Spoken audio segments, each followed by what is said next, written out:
राम। यह प्रवचन परम श्रद्धेय स्वामी जी श्री राम सुखदास जी महाराज द्वारा दिनांक 15 अक्टूबर सन 1991 को साय 4:30 बजे श्री मुरली मनोहर द्वारा भेनासर बीकानेर में हुए। राम। नारायण नारायण नारायण। अब बोलो कोई बात, चलो बात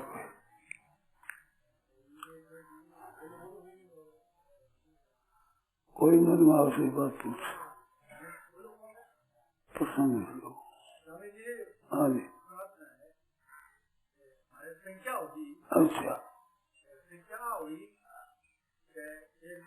आयो मारे निगे में तू आयो के नहीं दे नहीं इंद्री नहीं बुद्धि मन बुद्धि सब चंद नहीं जीव शुद्ध आत्मा सतीतान।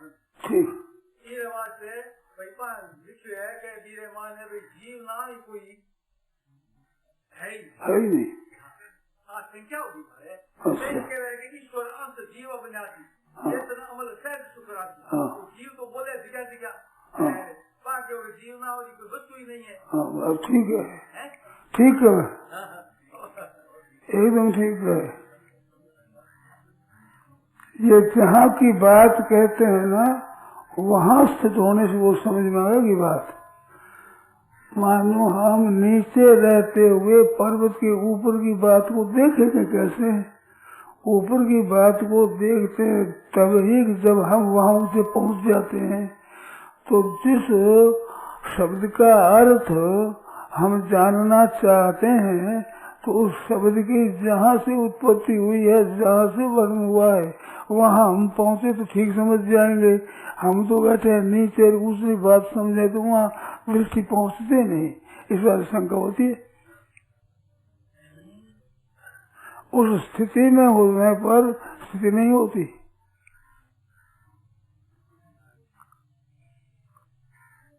जैसे उस स्थिति का वर्णन किया है हमारे महाराज ने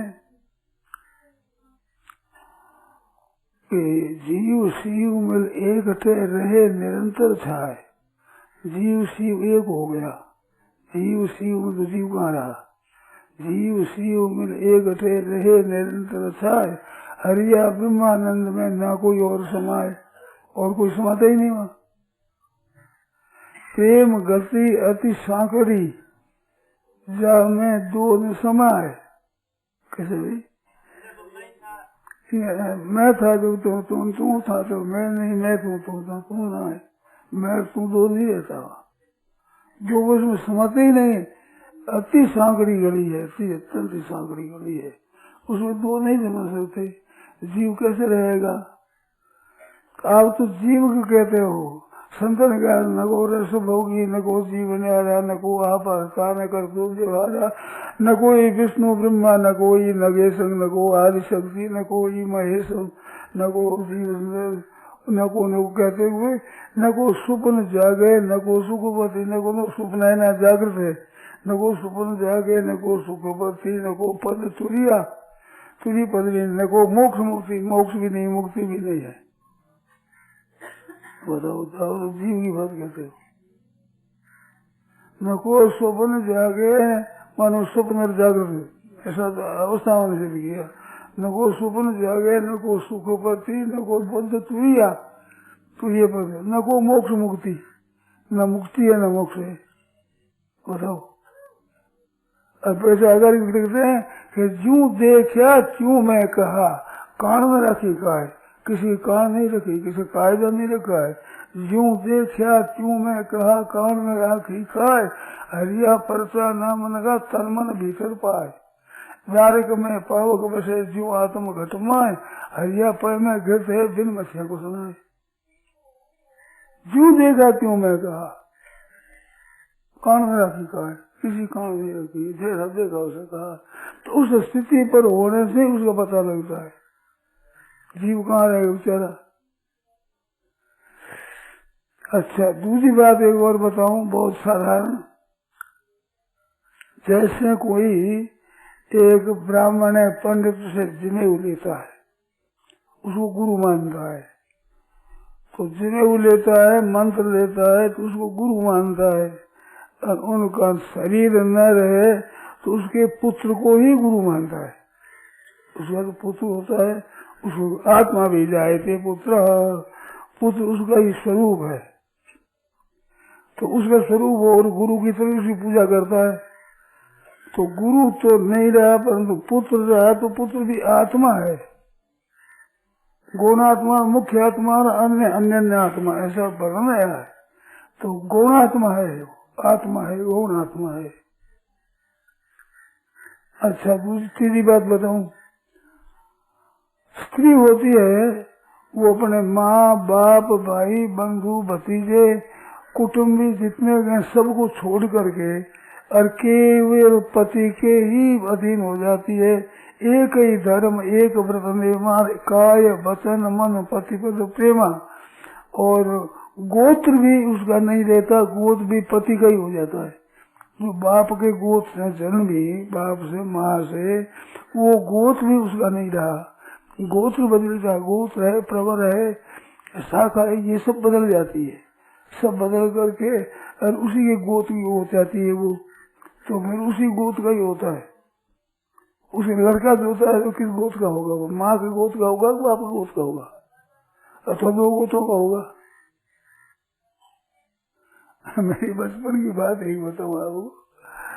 मेरे को खोज की प्रकृति ही अरे खोज करने की, तो मैंने समझा कि ये ब्याह करते हैं तो दूसरी जाति में करते हैं, अपने गोत्र में तो करते नहीं, दूसरे गोत्र में करते हैं ना।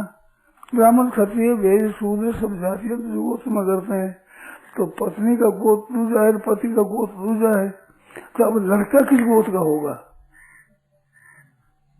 ये हरे तो शंका पैदा नहीं, मैं तो बच्चा था, शंका पैदा हुई तो मन में समाधान किया, लड़की होगी वो तो माँ के गोत्र की होगी, लड़का होगा वो पिता गोत्र होगा।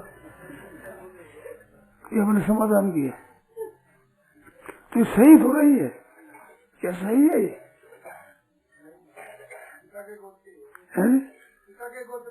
पिता का गोत्र नहीं होता तो माँ का तो गोत्र क्या खत्म हो गया। तो जो ही जीव शिव मेरे एकता रहे निरंतर रहा, वहाँ जीव कैसा रहा? जब ब्याह होने पर पत्नी का गोत्र भी नहीं रहता, बेटी का गोत्र हो तो बेटी है, आपकी कन्या है, और आपके कोई भाई के लड़का हुआ, अब लड़का हुआ तो आपकी कन्या है, बड़ी ब्याही हुई है, घर पर आपके है, तो कोई काम करना हो तो लड़की वो बेटी तो पूजा कर ठाकुर जी की। किसी को कोई काम करना हो तो तेरे हाथ का जल तो पी लेंगे, वो हमारे हाथ कर दिएंगे नहीं, समझ गया? सोच होता है ना, तो बोलो जायोड़ी बेटी उसके सुबह नहीं लगता, सूत्र नहीं लगता। और लड़की ब्याही हुई आपके घर पर आई और उसके देवर के एक लड़का हो गया, तो भाई देख तुम रसोई महात्मा लग गई, परिणय महात्मा लग गई, तो खास बेटी है कि नहीं? अब बेटी रही क्या वो? अब बताओ, रसोई में परिणय में भाई तुम हाथ मत लगाई, क्योंकि था देवर के लड़का हुआ। अब देवर का लड़का हुआ, गांव से सब कुछ ही, और आप खास आपकी जाई हुई बेटी, जिस माँ का दूध पिया वो माँ रसोई में, जिसका दूध पिया वो रसोई में, दूध पीने वाली सोरी को कहते हैं बेटी तू रसोई में मत जाना, पढ़ने में मत जाना। ये होता है कि नहीं? अब आजकल की प्रथा में छोरियां भूल जाएगी वो बात अलग है, अभी तक तो हम बोल सकते हैं, अभी तक तो हमारे बोलने की जगह है। आगे तो इस राज्य में क्या होगा भगवान, बोलने की जगह नहीं रहेगी। आचार शोधाचार सदाचार, आचार प्रभु धर्म, तो आचार विचार के आचार केवल कैरी का रहेगा, नींबू का ऋषि का आचार रहेगा, और आचार है विचार है। तो वे क्या समझेंगे इस बात को? आज बड़ी भारी धूमधाम है कि नारी जाति का अपमान नहीं करो, शास्त्र में नारी जाति को पसंद दिखाए, खराब काम किया है। मैंने कलकत्ते में ब्याही हुई छोरी को कहा कि भाई पति को प्रणाम करना चाहिए। कि पति को प्रणाम कैसे करें, हमारा समान अधिकार है। इस राज्य में कन्या हो तो गर्भ गिरा दो, क्या ये नारी जाति का अपमान नहीं है?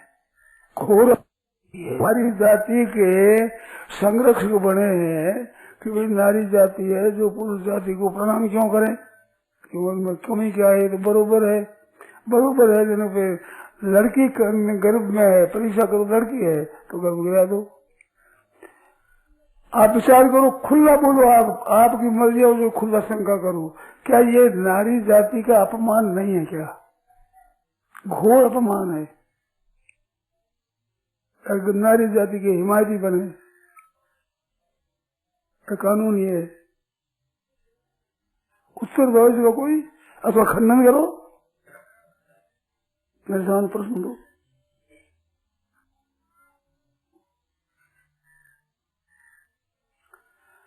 और पुरानी मर्यादा है कि बेटी दे दी तो उसका नहीं, ब्रज की एक कथा सुनी है मैंने, आजकल के जमाने की बात है, कुछ वर्षों पहले की सुनी है मैंने बात। एक बरसाने के रहने वाला समार नंदगांव आया, काम काज किया, फिर जाने लगा तो उसको प्यास लग गई तो नंदगांव का पानी कैसे पिए? यहाँ तो हमारी बेटी भी है, बेटी के गांव का पानी कैसे पिए?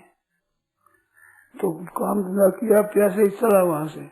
चलते चलते इतना हुआ कि आगे एक वृक्ष के नीचे ठहरा, गिर गया प्यास के मारे। तब सीधी पानी लेकर आई, मेरी छोरी बन करके, वह समाजी छोरी बन करके और पानी लेकर आई कि पिताजी मैं जल रही हूँ बेटा। बेटा आज तू नहीं आती तो मैं तो मर जाता। हाथ रखा, प्यार किया, बेटी आज तो मेरे को जिला दिया था, नहीं तो मैं तो मर जाता। नहीं पिताजी मैं पानी पीऊँ तो तू चाल मैं आऊँ। छोरी चली गई, छोरी बैठ गई, ये चले घर पर पहुंचे, जाकर कहा आज तो छोरी ने मेरे को प्राण दे दिया, मैं बच गया, मैं तो मर जाता। मैं तो वह छोरी के मैं गई नहीं, मेरी माँ से गए तो छोरी गई नहीं, कहीं नहीं गई, यही थी यहाँ पर। तो श्री जी को समार की बेटी बनने में लज्जा नहीं आई। अब आप ध्यान दो बात जो मैं कहता हूँ, जिस बार से भूमिका बनाई। समार है और बेटी किसकी? बरसाने की बेटी, क्या नाम? ब्रजभानु की बेटी, ब्रजभानु की बेटी, ब्रजभानु गोप और वो समार, क्या लागे बताओ? परंतु हमारे गांव की कन्या है ना वो, तो गांव की कन्या के घर का पानी कैसे पिए? तो पानी नहीं पिया, मरने लग गया, पर पानी नहीं पिया वहाँ। तो हमारी कन्या पी हुई है यहाँ, कन्या के गांव का पानी कैसे पिए? इतनी मर्यादा। और फिर नाम श्राद्ध करते हो नहीं, नानी का श्राद्ध करते हो नहीं करते हो? बताओ, नानी का, नाने का, वृद्ध नाना, नाने का पिता, उनका श्राद्ध करते हो तो आप पानी नहीं पी सकते, आपका पिंड लेंगे भी। एक गोप कन्या के घर का, उसके ससुराल का एक समार पानी नहीं पी सकता, तो आप वो घर का पानी पियोगे? तो पानी नहीं पियो तो नाम श्राद्ध करेगा, वो पिंड लेगा नाना जी बेटी के घर का। और विधि है कि नहीं? करते हो नहीं? बोलो तो कैसे करते हो? जब लड़की के लड़का हो जाए, लड़का होने के बाद लड़की पर अधिकार पिता का हो जाता है। कन्यादान किया उसने, कन्यादान किया और कन्यादान लेने वाले ने अपना संतान की बुद्धि के लिए कन्यादान लिया। तो कन्यादान है जो वो यूं वस्तुओं की तरह नहीं है, दान दिया। अब उसके हो गया बेटा, बेटा हो गया तो उस घर का खा सकता है। जैसे किसी के घर में ऐसी हो कोई खिलाने वाला नहीं, माँ रहेगी बूढ़ी, कोई भाई है नहीं लड़की का, तो लड़की के साथ में रह सकती है, साथ रह का भोजन कर सकती है, वहाँ विवाह कर सकती हो। उसकी लड़का हो जाए बस, संतान हो जाए, लड़की हो जाए तो भी, लड़का हो जाए तो एक नंबर है। तो फिर मैंने ब्याह का फल मिल गया। अब मिलने पर लड़की पर अधिकार पिता का हो गया। अब पिता को लड़की के घर का खा सकते हैं, क्योंकि वो संतान हो गया। कन्यादान आपका सफल हो गया। अब कन्या पर अधिकार, उसने कन्या ली थी संतान के लिए, संतान हो गया, आपका कन्या पर अंडे में उतर गया, अब आप खा सकते हो। तो उस लड़की दूसरे घर की पानी नहीं पीते, भोजन भी कर सकते हो। तो सास के अधिकार से उस गोत्र की कन्या हो गई, उस गोत्र की होने पर पानी भी नहीं पिए और भोजन भी कर लेते हो। तो शास्त्र की विधि है। और जीव तो रहा नहीं, जीव शिव न को जीव जिंदा, न को आप हरता, न को जो हरा, न को विष्णु ब्रह्मा को नहीं है ही नहीं। जीव है ना जिंदा है, जीव है ही नहीं। गीता के 18 के पुस्तकों में भगवान ने कहा है कि मनुष्य मेरे को तत्व से जानकर फिर तत्काल में प्रसिद्ध हो जाता है। क्या कहा? 18 के पुस्तकों में भगवान ने कहा है कि मनुष्य मेरे को तत्व से जानकर तत्काल मेरे में प्रसिद्ध हो जाता है। बस जीव कैसे रहा? आपने सह साधना में बताया है कि जैसे ही तत्व को जानने की चेष्टा करोगे तत्व से दूर हो जाओगे, क्योंकि तत्व ये जानने का विषय बनाओगे तभी उसको जानना चाहोगे। तत्व तो सबका जाता है, ये नहीं समझ में स्पष्ट है। समझ नहीं आया? समझ में नहीं आया क्या? वहाँ भगवान तत्व को जानने की, तत्व जानने वाला व्यक्ति रहेगा तो तत्व कैसे जानेगा? तत्व जानेगा तो व्यक्तित्व कैसे रहेगा? दोनों साथ में रहते नहीं। तत्व जानने पर तत्व ही रहता है, जीव शिव नहीं रहता। ब्रह्म को ही ब्रह्म की प्राप्ति होती है, जीव को ब्रह्म की प्राप्ति नहीं होती, होती नहीं होती। जीव को ब्रह्म की प्राप्ति नहीं होती। तो दृष्टि की मुक्ति हो जाए, दृष्टि की मुक्ति नहीं होती। साधु की मुक्ति, साधु की मुक्ति नहीं होती। स्त्री की मुक्ति नहीं होती, पुरुष की मुक्ति नहीं होती। जब स्त्री अभिमान है, पुरुष अभिमान है, साधु का अभिमान है, जाति का अभिमान है, ब्राह्मण का अभिमान है, मुक्ति कैसे हो जाएगी?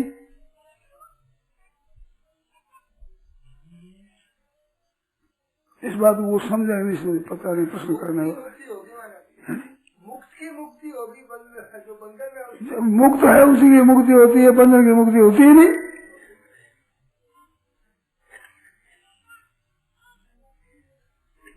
तो जीव का रहा है, जीव भाव ऐसा नहीं है किसी दृष्टि से।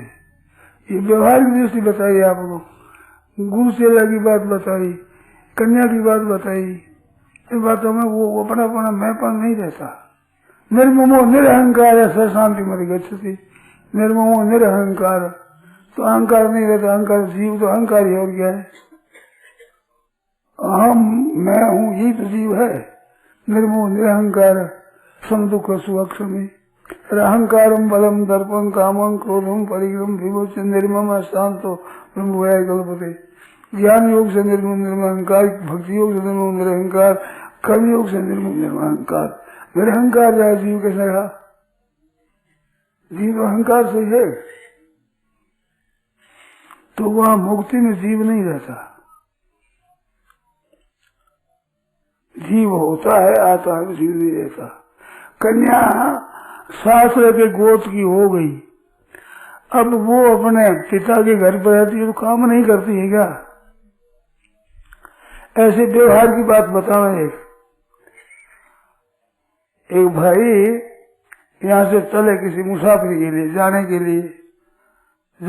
लिए चले इधर से, तो उधर से देखा ऊँट से जा रहे थे, ऊँट चले हुए आदमी आ रहे थे। उन्होंने देखा कि ये तो भाई हमारे मेहमान है, हमारे घर पर जाएंगे, तो पीछे चले, उनका आदर सत्कार कौन कर रहा? तो कहते भाई है घर पर, चिंता मत करो। भाई है।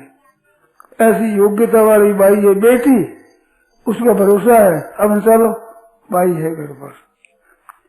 योग्यता वाली बेटी ने वो वहाँ है, देरानी जेठानी है, कई नंदा है, पर कोई नहीं, तो पास आना पड़े उनको, भाई कोई घर पर नहीं है। और कोई नहीं कि वो वहाँ बैठी है, कोई योग्यता वाली नहीं है कि आने वाले का आदर सत्कार ठीक तरह से कर सके, ऐसी योग्यता नहीं है। इस बात एक मारवाड़ी कहावत है, 100 गोलाई कोटड़ी सुनी, बताओ 100 गोला में कोटड़ी सुनी, 100 आदमी बैठा है सुनी है, सुनी का सुनी, कोई जवाबदारी की बात नहीं है, तो कौन कर देगा। एक बिना कुछ नहीं। अरे एक हो तो कन्या है, आपकी बेटी है, उसमें भाई है, घर भाई है, सर कोई हर्ष कोई नहीं, भाई है। अब भाई सब कर दे, भाई ऊपर भार सब, भाई पर भार इतनी बात नहीं है। विधवा भाई है और घर पर रहती है, तो उसके सासरे वाले आते रहने वास्ते कि भाई तुम्हारी बड़ी माँ ने कहा कि नहीं ले जाओ, तो भेजो भेजो, वो नहीं भेजो।